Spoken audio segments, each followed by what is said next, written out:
Okay guys, back with another nail video, and this is probably the longest it's been since I've had my nails without my nails, so I'm going to be doing a full set, and I'm using the clear tips this time.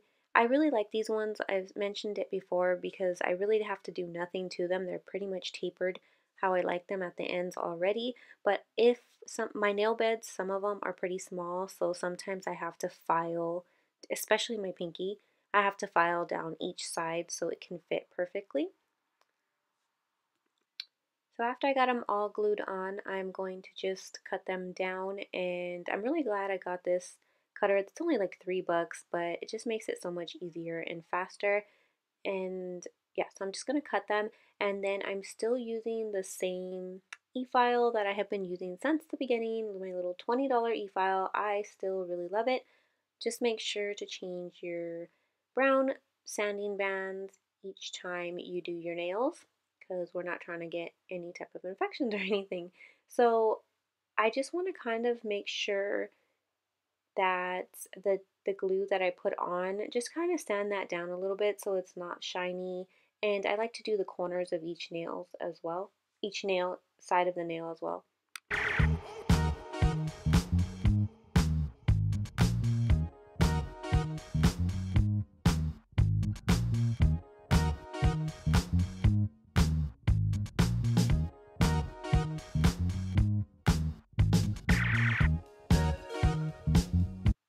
And then for the nail primer, I'm going to use Mia's Secret, and everything I use will be linked and listed in the description box below, or you can check out my Amazon page as well. Everything's super affordable. So I'm going to take two powders. I'm going with a clear and then a nude, which doesn't really look like a nude to me, to be honest, but it's called nude. And the brush that I'm using, I will have that linked as well because I really, really like this brush. It's a lot smaller than I see a lot of other people use. I'm no professional, but I'm just saying I feel like I work with better with the smaller brush. And I still have not mastered the perfect acrylic bead placement or ratio or whatever you call it, where you place it on and it ever so gently and perfectly drips down the bottom of the nail so perfectly. I have not mastered that, but I am trying. So I just usually apply two little beads of acrylic, one towards the bottom. Well, I started at the middle and let it kind of go down, and then I put one at top by my natural nail, by my cuticle, and then usually it's enough. And after I go in with this nude acrylic, I ended up going over it with a clear acrylic. I'm not sure, I don't know if I have to. I just know I always see, I always used to see my nail guy, whenever he did color acrylic, he would top it off with clear. So that's just what I do. I actually prefer the clear powder because I don't know, I just feel like I work so much better with it. It just makes everything so much more smooth and nice. I'm not sure it's the same brand, so um I don't know. I just feel like I really like that colored acrylic. I'm not so great at.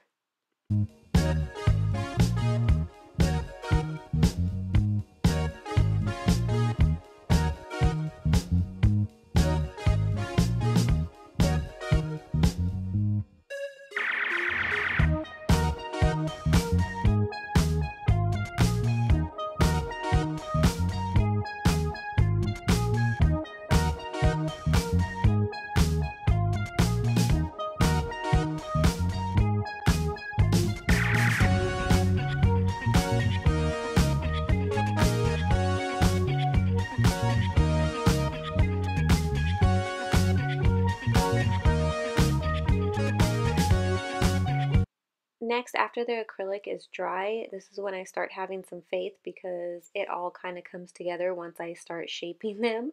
It may take a little bit longer if they are thicker, but it does eventually end up coming together. So I just go in with a regular sander. I think I use, this is 100 grit. I'm just doing that on the sides of each nail just to kind of get the shape more or less, and then I kind of straighten it out, and then I'm going to do the rest with the e-file. And this one does have an adjustable speed, but it's kind of just like higher or lower. There's no numbers to it. I always put it on the lowest setting just because I'm more comfortable with that. Unless I'm taking off like nail polish or something, then I will, but and I also prefer this brown sanding band just because I feel like I won't cut myself and I feel like I just feel a lot more comfortable with it. Even if I put the speed up higher or no matter what I'm doing, even if I'm going around my cuticle, I feel a lot comfortable with this. Like I'm not gonna cut myself and I can just really go in and start sanding, especially if they're really thick. I could just go in with it and not worry that I'm going to hurt myself. So yeah, I just kind of go around the cuticle once or twice, and if you can see, I'm kind of going in with the tip, and then after I do the cuticle, I kind of lay the brown sanding bit like sideways and go back and forth from top to bottom. This is kind of I feel comfortable doing this. I feel like it works the best for me and it gets all the bumps and lumps out just by going back and forth, back and forth.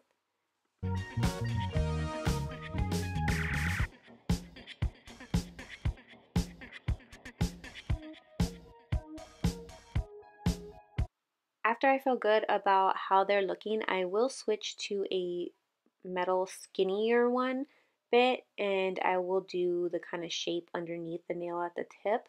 It's just a lot skinnier and yeah, but I feel like I have to be more experienced to work with these because they are pretty intense since they're not like they're yeah, I will cut myself with those sometimes. So the polish that I'm going to use is from the brand Beetles. I believe this came in a set if I'm not mistaken. I'm sure they may sell it alone, but the sets are super cheap and super affordable. I really like this brand. I feel like it works really well. I have had no issues and I have multiple sets from them. So I kind of just went in with the I'm not good at nail designs at all. At all, by the way, just an FYI. I'm trying my best. I just went in with the brush first to kind of get a general shape, and then I went in with a smaller, detailed little brush to kind of just clean up the line the best I could and hoped it worked. Honestly, nail art is not my favorite thing to do. I actually really don't like it. Even on my nails, I'll get, after about like 3 to 4 days, I'll start getting tired of it. I'm pretty basic when it comes to my nails. But if I have some kind of design or anything on, I'll get really tired of it after a while and just want to switch it. Not to mention it's really hard to do and it takes forever. So after I got that first coat down, I cured it for 30 seconds, I believe I cured it for. And then I went in again just to go over it very lightly, again with the same color, and then cured it once more.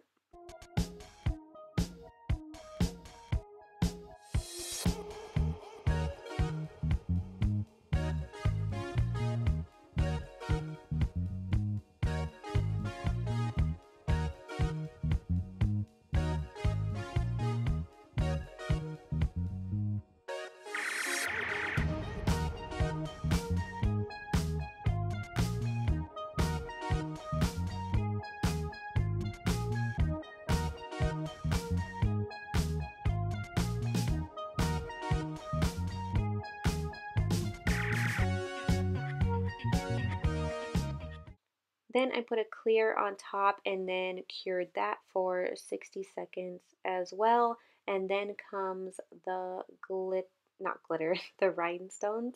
Now I bought this kit. It comes with the set. They're really pretty. It comes with like 6 different ones. This is the glue I got for them. I've been using it just because it's what I have. I think I'm going to look for another one just because when I'm doing a lot like this, it's very, very sticky and it can be really hard to work with. I mean, it works and they do stay on, they do last, but when doing a lot of rhinestones like this, it can be messy and you need patience because it can get all over your fingers. It's just so sticky, but the good thing is it does come off with alcohol. So I just put a small, you don't need a lot. I just put a little bit and where exactly I want them. and then I started adding the rhinestones. This was the second or third, I think this was the third smallest size I got. I feel like I should have went to the second size, which was a little bit smaller. But yeah, I just added these. And this little thing, this little wax pen is the best thing ever. I love using this. It's just so fun, honestly. And I believe it came with the set, so I definitely recommend these little rhinestones. They were super affordable too. I don't know, again, I don't really like having any rhinestones on my nails. Like I said, I'm pretty basic, but I can go with the design, but the rhinestones, whew, girl, I don't know how you guys do it with adding all the rhinestones, having them on. I mean, they get stuck, they pull your hair, they get stuck in things. I just, I don't like them on my nails, but yeah. Yeah, I hope you guys enjoyed this video. Don't forget to check out the description box for everything that I used or my Amazon page, and thanks for watching.